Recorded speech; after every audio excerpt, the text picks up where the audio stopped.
అందరికీ నమస్తే. Welcome to TR TV. నేను మీ తిరుపతి. కాంగ్రెస్ పార్టీ మంత్రి జూపల్లి కృష్ణరావు మళ్ళా సవాల్ విసిరిండు. ఇప్పుడు మళ్ళీ ప్రెస్ మీట్ పెట్టిండు. ఆ ప్రెస్ మీట్లో కొన్ని పేపర్లు చూపిస్తూ బీఆర్ఎస్ పార్టీ తెలంగాణ రాష్ట్రంలో అధికారంలో ఉన్నప్పుడు దాదాపు 10 సంవత్సరాల పరిపాలనలో 8 లక్షల కోట్ల రూపాయలు అప్పు చేసిర్రు, అవినీతి జరిగింది, అక్రమాలు జరిగినాయి, కేసీఆర్ పెద్ద ఎత్తున అవినీతికి పాల్పడ్డాడు, తెలంగాణ మొత్తం అప్లపాలైపోయింది, కేసీఆర్ మొత్తం తెలంగాణను ఆగం చేసేసిండు, కావాలంటే నేను చర్చకు రెడీ అని చెప్పి మళ్ళీ ఇప్పుడు సవాల్ విసిరేటటువంటి కార్యక్రమం చేసిండు. ఇప్పుడు డైరెక్ట్ జూపల్లి కృష్ణరావు సోమాజిగూడ ప్రెస్ క్లబ్కు పోతున్నారట. సోమాజిగూడ ప్రెస్ క్లబ్లో నేను ఆడుంటా, రండి మనం మాట్లాడుకుందాం, నేను సవాల్ విసురుతున్నా, దమ్ముంటే చర్చిద్దాం రండి అని చెప్పి కాంగ్రెస్ పార్టీ మంత్రి జూపల్లి కృష్ణరావు మళ్ళొకసారి ఇప్పుడు సవాల్ విసిరే కార్యక్రమం చేసిండు. నిన్నగాక మొన్న జూపల్లి కృష్ణరావు ఒక ప్రెస్ మీట్ పెట్టిండు. సేమ్ గాంధీ భవన్లో ప్రెస్ మీట్ పెట్టి మాట్లాడిండు.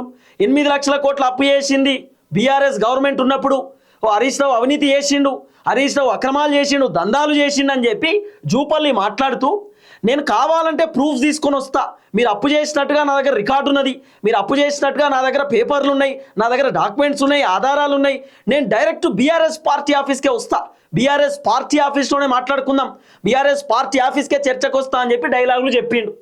ఆఖరికి కేటీఆర్ ఏం చేసిండు, మేము 3.5 లక్షల కోట్ల రూపాయలు అప్పు మాత్రమే చేసినాం, మిగతాయి మొత్తం కూడా తెలంగాణ నుండి వచ్చినటువంటి ఏదైతే నిధులు ఉన్నాయో ఆ నిధులను మాత్రమే ఖర్చు పెట్టినామని చెప్పి కేటీఆర్ ఓపెన్గా చెప్పేటటువంటి కార్యక్రమం చేసిండు.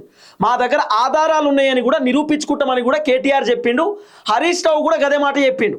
కేటీఆర్ నిన్న పొద్దుగాల 9 గంటలకు తెలంగాణ భవన్కు పోయిండు. తెలంగాణ భవన్లో కేటీఆర్ తనకొక కుర్చీ వేసుకున్నాడు, జూపల్లి కృష్ణరావుకు ఒక కుర్చీ వేసిండు. ఆ కుర్చీలో మీరు కూర్చోండి, రండి మనం డిస్కస్ చేసుకుందాం, మాట్లాడుకుందాం అని చెప్పి కేటీఆర్ సవాల్ స్వీకరించి జూపల్లిని పిలిచిండు. జూపల్లి ఏం చేసిండు, 11 గంటలకు నేను తెలంగాణ భవన్లో ఉంటా అని చెప్పిండట. 11 అయింది, 12 అయింది, 1 అయింది, 2 అయింది, సాయంత్రం 6 అయింది. Jupalli Krishna Rao BRS party office పోయేటటువంటి పరిస్థితే కనబడలే. అసలు జూపల్లి కృష్ణరావు నిన్న 12-1 దాకా అసలు బయట ఏడ కనబడలే మొత్తం తెలంగాణలో. ఆయన ఎక్కడున్నాడో తెలియదు, ఏడున్నాడో తెలియదు, ఏం చేస్తుండో కూడా తెలియదు. ఆఖరికి నిన్న మంత్రులు 2 డ్రామా చేశారు. 3 మంత్రులు, అడ్లూరి లక్ష్మణన్న, పొన్నం ప్రభాకరు, తర్వాత అజారుద్దీన్, ఈ 3 మంత్రులు నిన్న గన్ పార్క్ అడిగి పోయారు. అసెంబ్లీ ముందు గన్ పార్క్ ఉంటుంది, గన్ పార్క్ దగ్గరికి పోయి నిన్న ఒక పెద్ద డ్రామా చేశారు. మామూలు డ్రామా కాదు. అడిగి పోయి రండి చర్చకు రండి, బీఆర్ఎస్ ఎవరు వస్తారో, కేటీఆర్ వస్తాడా, కేసీఆర్ వస్తాడా, హరీష్ రావు వస్తాడా, రండి చర్చ పెట్టుకుందామని చెప్పి పోయిండ్రు. పోయో 2 గంటల సేపు అక్కడ వెయిట్ చేసారు. కరెక్ట్ ఈ 3 మంత్రులు గన్ పార్క్ దగ్గర పోయి వెయిట్ చేస్తున్నటువంటి టైంలో Harish Rao BRS party office నుండి గన్ పార్క్ బయలుదేరిండు. అసెంబ్లీ ముందు గన్ పార్క్ బయలుదేరి అమరవీరులకు సంబంధించినటువంటి స్థూపం ఉంటుంది, అక్కడికి బయలుదేరిండు. బయలుదేరిన తర్వాత హరీష్ రావును అరెస్ట్ చేసిరు. హరీష్ రావును ఎందుకు అరెస్ట్ చేసిరు అనేది అర్థం కాలేదు. మరి దేనికి అరెస్ట్ చేసిరు, అరెస్ట్ చేయడానికి గల కారణం ఏందనేది క్వశ్చన్ మార్క్. ఇప్పుడు నిన్న మంత్రులు ఏమంటారు, హరీష్ రావును ఎందుకు అరెస్ట్ చేసిరో మాకు తెలియదు, హరీష్ రావును పోలీసులు ఎందుకు అడ్డుకున్నారో మాకు తెలియదు, మేము మాత్రం 2-3 గంటల సేపు ఇక్కడ వెయిట్ చేసినాం, వెయిట్ చేసి మా క్యాబినెట్ మీటింగ్ ఉంటే మేము వెళ్ళిపోయినాం, హరీష్ రావును ఎందుకు అడ్డుకున్నారో మాకు తెలియదని మంత్రులు చెప్తున్నారు. ఎంత విచిత్రం అంటే, మంత్రులకు తెలియకుండానే పోలీసులు అడ్డుకుంటారా? పోనీ హరీష్ రావును పోలీసులు అడ్డుకున్నారు, హరీష్ రావు గన్ పార్క్ కాడికి వస్తుండే, మరి మంత్రులు ఫోన్ చేసి పోలీసులకు లేదు హరీష్ రావును రమ్మని చెప్పండి, కావాలంటే పోలీసులే హరీష్ రావును తీసుకొని రండి ఇక్కడికి, మేము ఇక్కడ చర్చ పెట్టుకోవాలని చెప్పి మంత్రులు ఫోన్ చేసి చెప్పొచ్చు కదా. హరీష్ రావు 3 మంత్రులకు ఫోన్ చేసిండు. ఫోన్ చేస్తే 3 మంత్రులు ఫోన్ లేపుతలేరు. ఫోన్ లేపకపోవడానికి గల రీజన్ ఏంది? ఇప్పుడు హరీష్ రావు ఫోన్ చేస్తేనే మంత్రులు ఫోన్ లేపుతలేరంటే, సాధారణ జనం ఫోన్ చేస్తే మంత్రులు ఫోన్ లేపేటటువంటి పరిస్థితి ఉంటుందా? మంత్రులు ఫోన్ లిఫ్ట్ చేసి మాట్లాడేటటువంటి పరిస్థితి ఉంటుందా? ఎంత ఘోరమైన పరిస్థితి అండి తెలంగాణ రాష్ట్రంలో. నిన్న చర్చకు రమ్మని చెప్తారు, హరీష్ రావు ఏం చేసిండు, చర్చకు పోయిండు, హరీష్ రావును అరెస్ట్ చేసారు. నేను ఏమంటాడు, అడ్లూరి లక్ష్మణ్ ఎందుకు అరెస్ట్ చేసిరు సార్ అంటే నాకు తెలియదు అంటాడు. మంత్రులకు తెలియకుండానే పోలీసులు అరెస్ట్ చేస్తారా? మంత్రులకు ఏ ఇన్ఫర్మేషన్ లేకుండానే పోలీసులు అడ్డుకుంటారా ప్రతిపక్ష పార్టీ లీడర్లను? పోనీ కేటీఆర్ నిన్న గన్ పార్క్ రావడానికి బయటకు వస్తున్నాడు, ప్రెస్ మీట్ అయిపోయినాక కేటీఆర్ని అడ్డుకున్నారు, కేటీఆర్ను బయటికి రానియలేదు. ఎంత విచిత్రం, ఎంత విచిత్రం. ఈరోజు మన జూపల్లి ఏమంటున్నాడు, నిన్న హరీష్ రావును ఎందుకు అరెస్ట్ చేసిరో నాకు తెలియదు, హరీష్ రావును ఎందుకు అడ్డుకున్నారో నాకు తెలియదు, కానీ ఈరోజు నేను సోమాజిగూడ ప్రెస్ క్లబ్కి వస్తా అంటున్నాడు. నిన్న జూపల్లి ఏం చేసిండు తెలుసా, మొత్తం ప్రోగ్రామ్ అయిపోయిన తర్వాత మీటింగ్ మొత్తం అయిపోయాక చల్లగా బయటికి వెళ్ళిండు అన్న. బయటికి వెళ్ళి ఇక మీడియా వాళ్ళు వచ్చి మైక్ పెట్టుడుతోటే, నేను ఇప్పుడు గన్ పార్క్ కాడికి పోతున్నా, దమ్ముంటే రమ్మని చెప్పాడు హరీష్ రావును, దమ్ముంటే కేటీఆర్ రమ్మని చెప్పాడు అని చెప్పి జూపల్లి అంటాడు. ఇప్పుడు మధ్యాహ్నం 1-2 గంటలకు ఒక 2 గంటలకు బయటకు వచ్చి గన్ పార్క్ అడిగి పోతాడు. ఎవరు? జూపల్లి. ఎంత విచిత్రం, ఎంత విచిత్రం. ఇక గన్ పార్క్ ఆడికి 1-2 గంటలకు పోతారు. మొత్తం అయిపోయిన తర్వాత ఏం చేస్తారు సార్? ఆడికి పోయి మళ్ళీ ఆడికి పోయి గదే పేపర్ చూపించి డాక్యుమెంట్ చూపించి మాట్లాడుతున్నాడు.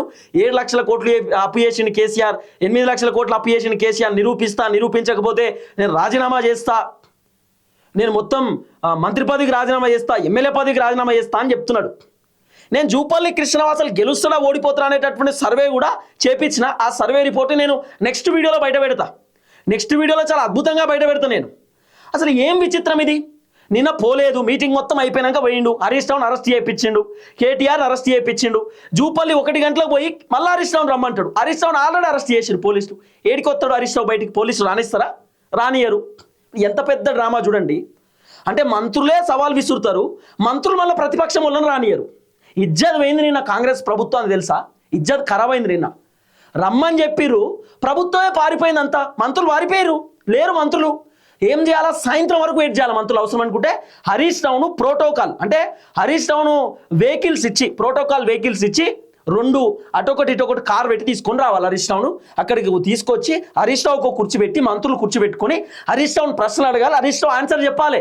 హరీష్ రావు అడిగే ప్రశ్నలకు కూడా కాంగ్రెస్ వాళ్ళు ఆన్సర్ చెప్పాలి. గా పని చేయాలి. ఇప్పుడు జూపల్లి మాట్లాడిన నాకు చాలా విచిత్రం, మామూలు విచిత్రం అనిపించలే. ఆయన మాట్లాడుతుంటే జూపల్లి మళ్ళీ సవాల్ విసిరిండు. జూపల్లి ఏమంటున్నాడు? నేను సోమాజిగూడ ప్రెస్ క్లబ్ పోతే, ఈయన సోమాజిగూడ ప్రెస్ క్లబ్ ఉందనే సంగతి కూడా జూపల్లికి తెలియదు. ఎంత విచిత్రం. తెలంగాణ రాష్ట్రంలో హైదరాబాద్ నడిబొడ్డున సోమాజిగూడ ప్రెస్ క్లబ్ ఉందనే సంగతి తెలియదు జూపల్లి కృష్ణరావుకి. ఏం ప్రెస్ క్లబ్, ఎక్కడున్నది అని అడుగుతున్నాడు. ఏం మంత్రి నువ్వు బీఆర్ఎస్ గవర్నమెంట్లో ఉంటివి, కాంగ్రెస్లో ఉంటివి, 2.5 సంవత్సరాలు మంత్రి పదవిలో ఉన్నావు. నీకు సోమాజిగూడ ప్రెస్ క్లబ్ కూడా తెలియకపోతే నువ్వు ఎందుకు మంత్రి పదవి ఇంకా రాజీనామా చేయి? నీకు ఆ మంత్రి పదవి ఉండిదండగా. అసలు ఈ ప్రభుత్వంలో ఏమవుతుందో నీకే తెలియదు, నీ ప్రభుత్వంలో ఏమవుతుందో మీకు మినిమం ఇన్ఫర్మేషన్ లేదు. ఈ జూపల్లి ఏం చేసిండు? ఆయన గవర్నమెంట్లో ఏమవుతుందో ఆయన తెలియక ఆర్టీఐ వేయించిండు, వేరే వాళ్ళతో వేయించి అసలు గవర్నమెంట్లో ఏమవుతుందనే తెలుసుకునే కార్యక్రమం చేసిండు. అంత ఘోరం ఉన్నది మీ పర్ఫార్మెన్స్ ప్రభుత్వంలో.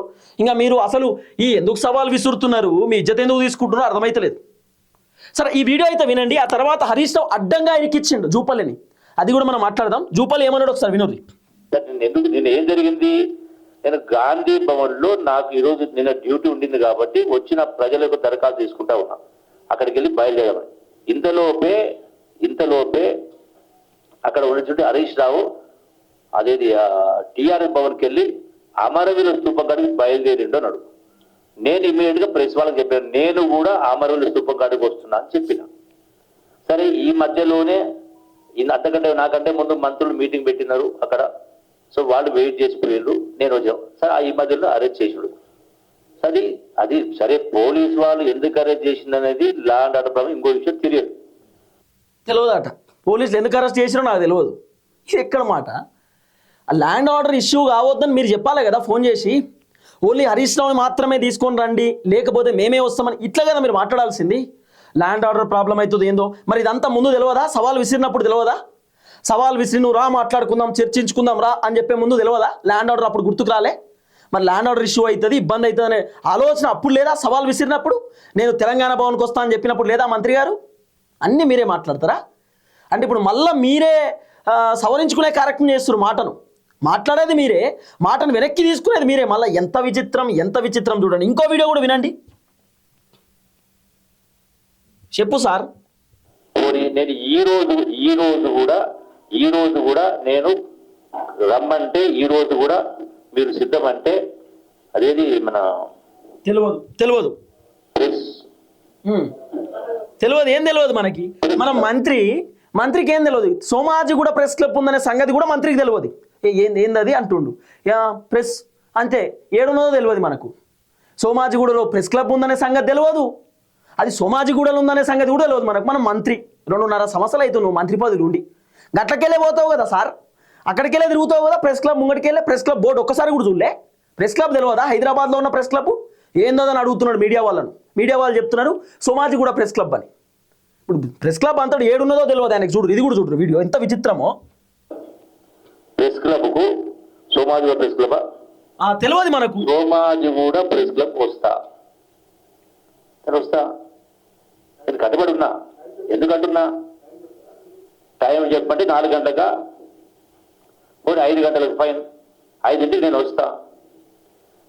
మీరు దీనికి సిద్ధం. మీరు ముందు చెప్పాలి. ఏమని చెప్పాలి? 5 గంటలకు మేము వస్తున్నామని చెప్పండి. నేను రుజువు చేస్తే మీరేం చేస్తారు? నేను రుజువు చేయలేకపోతే నేను రాజీనామా చేస్తాను. మీరేం చేస్తారు చెప్పండి. విన్నారు కదా? మళ్ళీ అదే ముచ్చట. 5 గంటలకు మీరు రండి, 5 గంటలకు నేను సోమాజిగూడ ప్రెస్ క్లబ్కి వస్తా అని చెప్పి జూపల్లి చెప్తున్నాడు. మళ్ళీ ఈయన 5 గంటలకు పోతున్నా పోడా క్వశ్చన్ మార్క్. ఒకవేళ పోయినా కూడా మళ్ళీ బీఆర్ఎస్లను అరెస్ట్ చేస్తారు. జూపల్లి కృష్ణరావు గారు ఒక పని చేయండి, మీరు 5 గంటలకు సోమాజిగూడ ప్రెస్ క్లబ్కి వెళ్ళండి. కేటీఆర్, హరీష్ రావు ఇద్దరు సోమాజిగూడ ప్రెస్ క్లబ్కి పోతారు. ఫస్ట్ మీరు చేయాల్సింది ఏంటంటే పోలీసులను అడ్డుకోకని చెప్పండి, పోలీసులను అడ్డుకోవద్దని చెప్పండి, పోలీసులను అరెస్ట్ చేయొద్దని చెప్పండి. అప్పుడు వాళ్ళు వస్తారు. నిన్న రాలేదా హరీష్ రావు? నిన్న కేటీఆర్ రాలేదా? వచ్చిరు, మీకోసం వెయిట్ చేసిరు, మీరు లేరు, మీరే అరెస్ట్ చేయించిరు కేటీఆర్, హరీష్ రావును. మళ్ళీ ఇంకో డ్రామా ఎందుకు? మళ్ళా రమ్మని చెప్తున్నా అని చెప్పి ఒక పని చేయండి. నేను సవాల్ విసురుతున్నా, మీకు దమ్ముంటే కాంగ్రెస్ ప్రభుత్వానికి బీఆర్ఎస్కు దమ్ముంటే, బీఆర్ఎస్ ఉన్నప్పుడు తెలంగాణ రాష్ట్రంలో ఏం అభివృద్ధి జరిగింది, కాంగ్రెస్ ఉన్నప్పుడు తెలంగాణ ఏం అభివృద్ధి జరిగిందో ఇద్దరు మా ఛానల్కి వచ్చి చెప్పండి, చూద్దాం. మరి మీ పర్ఫార్మెన్స్ తెలుస్తుంది కదా. మా ఛానల్కి వచ్చి జనాలకు చెప్పండి, బీఆర్ఎస్లో ఏం జరిగింది, కాంగ్రెస్లో ఏం జరిగిందని చెప్పండి. ఎంత అవినీతి జరిగిందో నేను చెప్తా. బీఆర్ఎస్ ఉన్నప్పుడు ఎంత అవినీతి జరిగింది, కాంగ్రెస్ ఉన్నప్పుడు ఎంత అవినీతి జరుగుతుందో నేను చెప్తా. రేవంత్ రెడ్డి వెనకాల ఉన్నటువంటి బ్యాచ్ తెలంగాణను ఎట్లా ఆగం చేస్తురో నేను చెప్తా. ఆ రోజు కేసీఆర్ ముఖ్యమంత్రి ఉన్నప్పుడు కేసీఆర్ వెనకాల ఉన్నటువంటి ఒక ముఠ ఎట్లా తెలంగాణను దోసుకున్నారో నేను చెప్తా. ఒకసారి మీరు రండి, నేను ప్రూవ్ చేస్తా కావాలంటే. నా దగ్గర డాక్యుమెంట్స్ ఉన్నాయి. బీఆర్ఎస్ గవర్నమెంట్ ఉన్నప్పుడు ఒక్కొక్క దానిపైన ఎన్ని అప్పులు చేసిరు, ఎంత ఖర్చు పెట్టిరు, ఎన్ని మిగిలించుకున్నారనే డేటా కూడా నేను ఇస్తా. కావాలంటే కాంగ్రెస్ గవర్నమెంట్ వచ్చిన తర్వాత ఏం జరిగిందో కూడా నేను చెప్తా. రండి, మీరు మనం మాట్లాడుకుందాం, చాలా క్లియర్గా డిస్కస్ చేసుకుందాం. ఎంత ఎంత ఘోరమైనటువంటి మాటలు మాట్లాడుతున్నారు మంత్రులు, ఇటు ప్రతిపక్షం వాళ్ళు. ఏంది సవాల్, ఏంది కథ, ఏంది ఏం చేసిరో ఆల్రెడీ సమాజానికి తెలుస్తుంది కదా కాంగ్రెస్ గవర్నమెంట్ పర్ఫార్మెన్స్ ఏందనేది. ఇక నిన్న హరీష్ రావు కూడా ఆయన ప్రెస్ మీట్ పెట్టిండు. హరీష్ రావు జూపల్లి కృష్ణరావుని అడ్డంగా దొరికించేటటువంటి కార్యక్రమం చేసిండు. అడ్డంగా దొరికిపోయింది జూపల్లి. చూడరు ఒకసారి జూపల్లి మాట్లాడినటువంటి మాటలు హరీష్ రావు చెప్పిండు, చూడరు. ఇగో నిజంగా చెప్పాలంటే జూపల్లి కృష్ణారావుకు చీము నెత్తురుంటే, ఆయనకేమన్నా పాలమూరు పౌరుషం ఉంటే తక్షణమే ఆయన రాజీనామా చేయాలి. నిన్నేమన్నాడు? 8 లక్షల కోట్ల అప్పు బీఆర్ఎస్ ప్రభుత్వం చేసింది, అది నేను చూపిస్తాను నిన్న అన్నాడు. ఇవాళ ఏమన్నాడు తెలుసా? ఆయనే 1 లక్ష కోట్లు తగ్గించి 7 లక్షల కోట్ల అప్పు చేసిందని ఇవాళ మాట్లాడాడు. నిజంగా చర్చ జరిగి ఉంటే 3 లక్షలకో 4 లక్షలకో ఒప్పుకునేవాడు, ఇంకో 3 లక్షలు తగ్గేది చర్చ జరిగి ఉంటే. ఆ వీడియో ఒకసారి చూద్దాం. నిన్నేమన్నాడు జూపల్లి గారు? మిగులు బడ్జెట్, ధనిక రాష్ట్రం, హైదరాబాద్ ఆదాయం ప్లస్ 8 లక్షల కోట్ల అప్పు, 8 లక్షల కోట్ల అప్పు. బీఆర్ఎస్ పార్టీ ఆశ్రమంలో నేను వస్తా. నేను చెప్పింది అబద్ధమైతే నేను పొద్దున్నే రేపు స్పీకర్కు రాజీనామా ఇస్తా. సుమారుగా 7,30,000 కోట్ల అప్పు రుజువు చేస్తే, రుజువు చేయకపోతే నేను రాజీనామా చేస్తాను. విన్నారు కదా? 1వ తారీఖు 7వ నెల 2026 ఏం చెప్పిండు అన్న జూపల్లి కృష్ణరావు? ఏం మాట్లాడుతున్నాడు? 8 లక్షల కోట్ల రూపాయలు అప్పు చేసింది బీఆర్ఎస్ గవర్నమెంట్ ఉన్నప్పుడు అని చెప్పి చెప్పిండు. ఇక తర్వాత నెక్స్ట్ రోజు ఏం చెప్తున్నాడు? 7,30,000 కోట్ల రూపాయలు అప్పు చేసింది బీఆర్ఎస్ అని చెప్తున్నాడు. మరి ఆయన మాటకు ఆయనకే నమ్మకం లేదు, ఆయన మాట మీదనే లేడు. ఓసారేమో 8 లక్షల కోట్ల రూపాయలు అప్పు అయిందని చెప్పి జూపల్లి చెప్తున్నాడు. ఆ నెక్స్ట్ డేనే మళ్ళీ ఏమంటుండు? 7,30,000 కోట్ల రూపాయలు అప్పు అయింది బీఆర్ఎస్, 7,30,000 కోట్ల రూపాయలు అప్పు చేసిరు 10 ఇయర్స్ పరిపాలనలో ఉన్నప్పుడు, నేను ప్రూవ్ చేస్తా అంటున్నాడు. ఓసారి 8 లక్షలు అంటాడు, ఓసారి 7,30,000 కోట్ల రూపాయలు అంటాడు. అసలు ఏంది, అసలు ఎన్ని లక్షల కోట్లు? మీ దగ్గర ఆధారాలు ఉన్నాయా? ఉత్తగానే మాట్లాడుతుర్రా? గాల్లో ఏమైనా మెడల్ కడుతురా? ఎట్లా? ఇప్పుడు ఎంత విచిత్రం. మళ్ళీ చూడండి. ఇగో మీరు ఒకసారి వీడియో చూస్తే మీకు క్లారిటీ వస్తుంది. ఏం చెప్తారో వినండి. 8 లక్షల కోట్ల అప్పు, బీఆర్ఎస్ పార్టీ ఆశ్రమంలో నేను వస్తా. ఇగో 8 లక్షల కోట్ల అప్పు, హైదరాబాద్ ఆదాయం ప్లస్ 8 లక్షల కోట్ల అప్పు, 8 లక్షల కోట్ల అప్పు. బీఆర్ఎస్ పార్టీ ఆశ్రమంలో నేను వస్తా. నేను చెప్పింది అబద్ధమైతే నేను పొద్దున్నే రేపు స్పీకర్కు రాజీనామా ఇస్తా. సుమారుగా 7,30,000 కోట్ల అప్పు రుజువు చేస్తే, రుజువు చేయకపోతే రాజీనామా చేస్తాను. నిన్న 8 లక్షల కోట్లు అన్నాడు, ఇవాళ 7 లక్షల కోట్లు. 1 లక్ష కోట్లు ఆయనే తగ్గించింది కదా. మరి నువ్వు రాజీనామా చేయి ఫస్ట్. నువ్వే అన్నావు 8 లక్షల కోట్లు నేను రుజువు చేయకపోతే రాజీనామా చేస్తాను. నిన్నటికి ఇవాళకి 1 లక్ష కోట్లు తగ్గిందా? నిజంగా చర్చ జరుగుంటే ఇంకో 3 లక్షల కోట్లు తగ్గేది. అంటే ఇలా జూపల్లి గారు ఆయనలో సబ్జెక్ట్ లేక పస లేక ఈరోజు చర్చకు రాకుండా ముఖం చాటేశారు. మేము సవాల్ వేయలేదు. ఇప్పుడు మా కేటీఆర్ గారు నిన్న ముఖ్య రేవంత్ రెడ్డికి సవాల్ వేసిండ్రు. కానీ నువ్వు ఆ సవాల్ని స్వీకరించి నేనే తెలంగాణ భవన్కి వస్తున్నాను మీరే చెప్పారు కదా జూపల్లి గారు, మరి ఎందుకు రాలేదు? వచ్చి ఉంటే తేలిపోయేది కదా. విన్నారు కదా ఎంత విచిత్రం అంటే 1వ తారీఖు 7వ నెల 2026 జూపల్లి ఏమంటాడు గాంధీ భవన్లో ప్రెస్ మీట్ పెట్టి, అంటే ఈ నెల 1వ తారీఖు గాంధీ భవన్లో ప్రెస్ మీట్ పెట్టి జూపల్లి కృష్ణరావు ఏం చెప్తారంటే బీఆర్ఎస్ 10 సంవత్సరాలు అధికారంలో ఉన్నారు, 10 సంవత్సరాల పరిపాలనలో కేసీఆర్ దాదాపు 8 లక్షల కోట్ల రూపాయలు అప్పు చేసిండు, నా దగ్గర ఆధారాలు ఉన్నాయి, నేను ప్రూవ్ చేస్తా, ప్రూవ్ చేయలేకపోతే నేను రాజీనామా చేస్తా అనేటటువంటి మాట జూపల్లి చెప్పిండు. మళ్ళీ 2వ తారీఖు 7వ నెల 2026 అంటే నెక్స్ట్ డే ఈ నెల 2వ తారీఖు ప్రెస్ మీట్ పెట్టి మళ్ళీ ఏమంటాడు జూపల్లి అంటే 7,30,000 కోట్ల రూపాయలు కేసీఆర్ అప్పు చేసిండు 10 సంవత్సరాలు ముఖ్యమంత్రిగా ఉన్నప్పుడు, నేను ప్రూవ్ చేస్తా, నా దగ్గర ఆధారాలు ఉన్నాయి, ప్రూవ్ చేయలేకపోతే రాజీనామా చేస్తా అంటాడు. ఎక్కడ విచిత్రం? మరి ఇప్పుడు 70,000 కోట్ల రూపాయలు ఏడబోయినాయి సార్, 70,000 కోట్ల రూపాయలు ఏడబోయినాయి, మీరు 8 లక్షల కోట్లు కదా చెప్పింది, అంటే మిగతా ఏది మరి 70,000 కోట్లు ఎటుపోయినాయి అంటే 70,000 కోట్లు అప్పు చేయలేదా? ఇప్పుడు ఇంత కట్ అయినాయి ఎందుకు? ఇప్పుడు గంత కట్ అయినాయి ఎందుకు? నాకు ఎంత విచిత్రం అంటే 7,30,000 కోట్లు అప్పు అంటే మరి 8 లక్షల కోట్లు అని చెప్పింది మీరే కదా, మరి 70,000 కోట్ల రూపాయలు కాదా? 1,00,000 కోట్లు తగ్గించింది ఇప్పుడు దగ్గర. అంటే ఆయన మాట మీద ఆయనే లేడు, జూపల్లి మాట మీద జూపల్లియే లేడు. జూపల్లి కృష్ణరావుకు మరి మొత్తం అవగాహన ఉందో లేదో తెలియదు కానీ బీఆర్ఎస్ వాళ్ళు మాత్రం దాదాపు 3,50,000 కోట్ల అప్పు మాత్రమే చేసినామంటున్నారు. జూపల్లి మాత్రం 8 లక్షల కోట్లు అంటున్నాడు, 7,30,000 కోట్లను ఒకసారి అంటున్నాడు. ఆయన మాట మీద ఆయన అడ్డంగా దొరికిపోయాడు జూపల్లి ఒక్క వీడియోతో అడ్డంగా దొరికిపోయాడు. ఇంకా మాట మీదనే లేడు, ఇంకేం మాట్లాడతాం? జూపల్లి కృష్ణరావు మాట మీద లేడు. ఫస్ట్ రోజేమో 8 లక్షల కోట్ల అప్పు అంటాడు, 2వ రోజు 7,30,000 కోట్ల అప్పు అంటాడు, ఇంకా రేపు అయితే మరి 6 లక్షల కోట్ల అప్పు అంటాడేమో. మరి అనుకో క్లారిటీయే లేదు, ఏదో డైలాగులు కొట్టడం. ఇలా చూడాలి, ఇలా 5 గంటలకు ఏం జరుగుతుంది, ఏం కథ మరి. 4 గంటలకు ప్రెస్ క్లబ్కి వస్తారట, 5 గంటలకు నువ్వురా నేనురా అంటున్నారు. మరి ఇది ఎక్కడ దాకా పోతుంది పంచాయతీ, ఏం కథ అనేది ముందు వేచి చూడాల్సినటువంటి అవసరం ఉంటుంది. అరే 2.5 సంవత్సరాలలో కాంగ్రెస్ గవర్నమెంట్ వచ్చిన తర్వాత దాదాపు 3.5 లక్షల కోట్ల రూపాయలు అప్పు చేసిరండి కాంగ్రెస్ గవర్నమెంట్.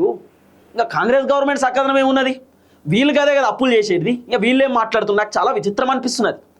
చూద్దాం ఏం జరగబోతుందో. దయచేసి వీడియో అందరికి షేర్ చేయండి. అందరికీ నమస్తే, థ్యాంక్ యూ సో మచ్. దీంట్లో ఇంకోటి ఏంది, రేవంత్ రెడ్డి సవాల్ విసిరిండు, కేసీఆర్ అప్పులు చేసిండు, ఏ ప్రభుత్వం మంచిదో చర్చించుకుందాం, కాంగ్రెస్ గవర్నమెంట్ మంచిగుందా బీఆర్ఎస్ గవర్నమెంట్ మంచిగుందా, రైతులకు ఏ గవర్నమెంట్ మంచి చేసింది అనేది చర్చ పెట్టుకుందామని రేవంత్ రెడ్డి చెప్పిండు. మరి రేవంత్ రెడ్డి సవాల్ విసిరి ఎందుకు సైలెన్స్ ఉంటాడు, చర్చకి ఎందుకు పోడు?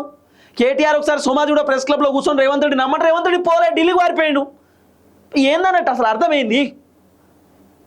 ఎందుకు ఈ పిరికితనం, ఎందుకు భయపడేందుకు? సవాల్ విసిరినప్పుడు నిజాయితీగా నీతితోడు కూర్చొని మాట్లాడండి, డిస్కస్ చేయండి. ఆ ధైర్యం లేదా, దమ్ము లేదా ప్రభుత్వానికి, లేదా ప్రతిపక్షానికి లేదా?